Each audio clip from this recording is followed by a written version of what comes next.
Biden singgung prediksi Jakarta tenggelam 10 tahun lagi, rupanya ada kota-kota lain di dunia yang diprediksi bakal tenggelam.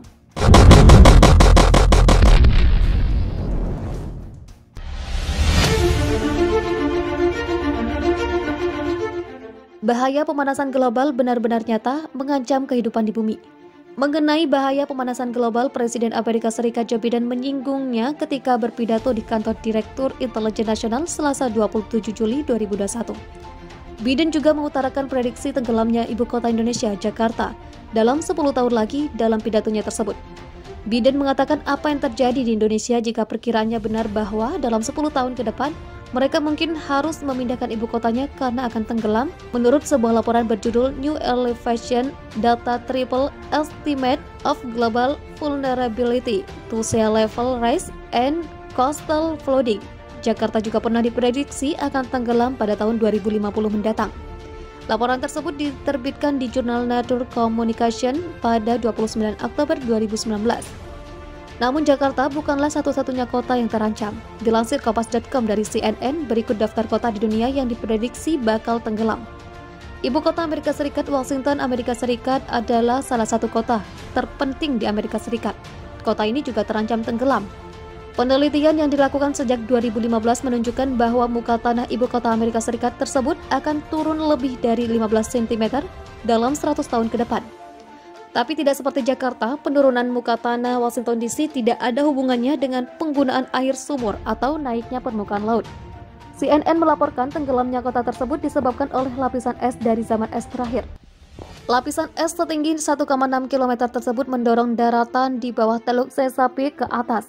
Para peneliti meyakini bahwa daerah itu secara bertahap tenggelam, namun prosesnya bisa berlangsung ribuan tahun. Yang kedua, Houston. Ketinggian muka tanah Houston di Amerika Serikat dilaporkan semakin ambles dalam beberapa terakhir. Seperti Jakarta, kota tersebut terancam tenggelam akibat beberapa faktor, salah satunya adalah penyedotan air tanah yang berlebihan. The Houston Chronicle melaporkan bahwa beberapa wilayah di Harris County sudah tenggelam sekitar 3 meter dibandingkan tahun 1920-an, menurut data dari US Geological Survey. Area tersebut terus turun sekitar 3 cm per tahun, jumlah yang dapat bertambah dengan cepat.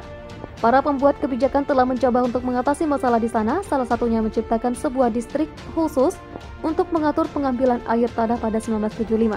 Namun masalah tersebut tetap ada dengan sumur milik pribadi dan pemasok air terus mengambil air dari dalam tanah. Yang ketiga, New Orleans.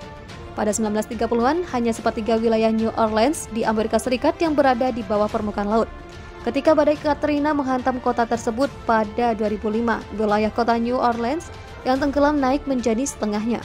Kota ini rentan terhadap kenaikan permukaan air laut karena dibangun di atas tanah yang gembur dan posisinya sangat dekat dengan pantai. Para ahli mengungkapkan bahwa New Orleans setiap tahunnya ambles sekitar 1 cm. Yang keempat, Lagos. Kota Lagos terletak di daerah pantai di Nigeria. Wilayah ini juga merupakan kota terpadat di Afrika. Lagos sangat rentan terhadap banjir dengan garis pantai yang telah terkikis. Ketika permukaan air laut naik karena pemanasan global, kota ini semakin berisiko tenggelam. Sebuah studi dari 2012 mengungkapkan karena garis pantai Nigeria sangat rendah, kenaikan permukaan laut sekitar 1 hingga 3 meter berpotensi menyebabkan bencana pada aktivitas manusia di Lagos. Sebuah studi terpisah pada 2019 menemukan permukaan laut global bisa naik lebih dari 2 meter pada akhir abad ini. Yang kelima, Beijing. Sebuah studi pada 2016 menunjukkan bahwa ibu kota Cina, Beijing, tenggelam sebanyak 10 cm di beberapa wilayahnya per tahun. Para peneliti mengatakan penyebab tenggelamnya Beijing mirip dengan situasi di Jakarta dan Houston. Beijing sebenarnya bukanlah kota di wilayah pesisir. Kota ini sangat bergantung pada air tanah sebagai sumber air utamanya. Penyedotan air tanah yang masif dari kota tersebut menyebabkan Beijing rawan tenggelam. Presiden Amerika Serikat Joe Biden menyebut ada ancaman bagi Jakarta tenggelam dalam kurun waktu 10 tahun ke depan. Pernyataan ini dilontarkan ketika berbicara dalam soal perubahan iklim pada pidato sambutan di kantor Direktur Intelijen Nasional Amerika Serikat pada 27 Juli. Apa yang terjadi di Indonesia jika proyeksinya benar bahwa dalam 10 tahun ke depan mereka mungkin harus memindahkan ibu kotanya karena akan berada di bawah air. Jelasnya dalam publikasi whitehouse.gov dikutip 30 Juli. Sebelumnya pada Mei lalu, National Aeronautic and Space Administration merilis riset Jakarta bakal tenggelam. Jakarta sangat berisiko dan rentan tenggelam dampak perubahan iklim, jumlah penduduk yang bertambah, dan eksploitasi air berlebihan. Banjir sudah menjadi salah satu sejak awal ibu kota karena luapan sungai pada dataran rendah selama musim hujan. Banjir sudah menjadi masalah sejak awal ibu kota karena luapan sungai pada daratan rendah selama musim hujan. Dalam dekade terakhir, banjir makin buruk didorong dari eksploitasi air tanah yang besar yang mengakibatkan permukaan tanah turun. Dari beberapa perkiraan, sebanyak 40% kota sekarang berada di bawah permukaan laut. Tulis laporan itu, sementara rata-rata permukaan air laut global naik 3,3 mm per tahun. Pengamat tata kota Yayat Supriyatna juga mengamini hal ini. Kajian Jakarta tenggelam ini sudah sangat lama, di mana penurunan permukaan tanah Jakarta disebabkan eksploitasi pasokan air baku, sementara penduduk semakin banyak dan bangunan pun bertambah. Dari beberapa kajian dulu memang ada yang 11 cm turunnya tiap tahun. Ada yang akumulasi ada di beberapa tempat tiap tahun sudah sampai 2 meter seperti di kawasan Pluit, Ancol. Tapi memang yang harus dibangun itu di tanggul pesisirnya yang sekarang dibangun dan tertahan itu, katanya. Permukaan air di pesisir juga naik dari perubahan iklim yang membuat es di Antartika mencair. Sehingga memang urgensi untuk menanggulangi ini juga semakin tinggi tiap tahunnya. Kita harus melihat ini sebagai early warning untuk menanggulangi hal itu, jelasnya. Apakah pemindahan ibu kota jadi jawaban? Yayat mengatakan pemindahan ibu kota bukan menjadi jawaban untuk menanggulangi masalah ancaman tenggelamnya Jakarta. Tapi ada solusi lainnya yang harus dilakukan, termasuk proyek tanggul besar pesisir laut atau Janshee Wall. Pemindahan ibu kota bukan jawaban masalah ini, bukan berarti lari dari masalah Jakarta dari potensi tenggelam. Kalau tiba-tiba Joe Biden menyebut Indonesia, berarti ada kepentingan Amerika di Indonesia. Apa dibalik isu itu? Kenapa Biden mengangkat isu Jakarta? Katanya, tenggelamnya Jakarta akhirnya akan dirasakan generasi milenial saat ini. Walaupun dari prediksi tenggelamnya Jakarta dari beragam kajian berbeda-beda, ada yang memproyeksikan 2035, 2040, hingga 2050. Ini persoalan mendasar, persiapan kita apa? Generasi milenial yang akan merasakannya. Jangan sampai generasi kita disalahkan karena sudah ada prediksi Jakarta tenggelam tapi tidak melakukan apa-apa, jelasnya. Salah satu solusi penanganan yang dilakukan pemerintah adalah pembangunan tanggul besar di pesisir pantai yang dikenal Janshee Wall.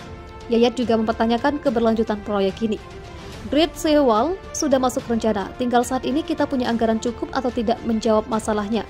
Karena persoalan bukan sekedar tanggul. Mungkin nanti Teluk Jakarta jadi sumber kebutuhan air baku. Tanggul juga jadi jalan tol, jelas Yayat.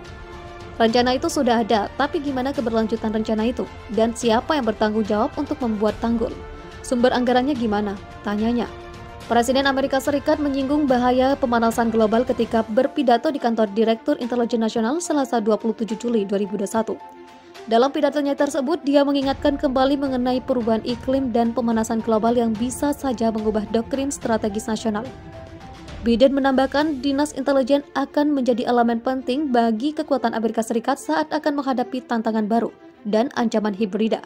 Mantan Wakil Presiden Amerika Serikat era kepemimpinan Barack Obama tersebut berujar, dampak pemanasan global bisa mencairkan es di kutub dan menaikkan permukaan air laut. Jika pada kenyataan permukaan laut naik 2,5 kaki lagi sekitar 0,7 meter, Anda akan melihat jutaan orang bermigrasi, memperebutkan tanah yang subur, kata Biden. Selain itu, dia juga menyebutkan prediksi tenggelamnya ibu kota Indonesia, Jakarta, yang tenggelam 10 tahun lagi akibat naiknya permukaan air laut. Apa yang terjadi di Indonesia jika perkiraannya benar bahwa dalam 10 tahun ke depan, mereka mungkin harus memindahkan ibu kotanya karena akan tenggelam, kata Biden. Itu penting, ini adalah pertanyaan strategis sekaligus pertanyaan lingkungan, sambung Biden. Biden menuturkan bahkan di Afrika Tengah, orang-orang rela saling membunuh ribuan demi lahan subur yang menyusut akibat pemanasan global. Selain itu, suhu bumi yang memanas juga berefek pada Samudra Arktik yang dulunya dingin susah diakses. Arktik yang memanas secara dramatis membuka persaingan untuk sumber daya yang dulunya sulit diakses, tutur Biden. Samudra Arktik ini menjadi rebutan banyak negara untuk dieksploitasi sumber daya alamnya karena menjadi lebih mudah untuk diakses akibat pemanasan global. Hal ini menjadi ancaman bagi kelangsungan ekosistem di sana, sekaligus semakin meningkatkan ancaman perubahan iklim. Itulah yang saya maksud tentang perubahan dunia.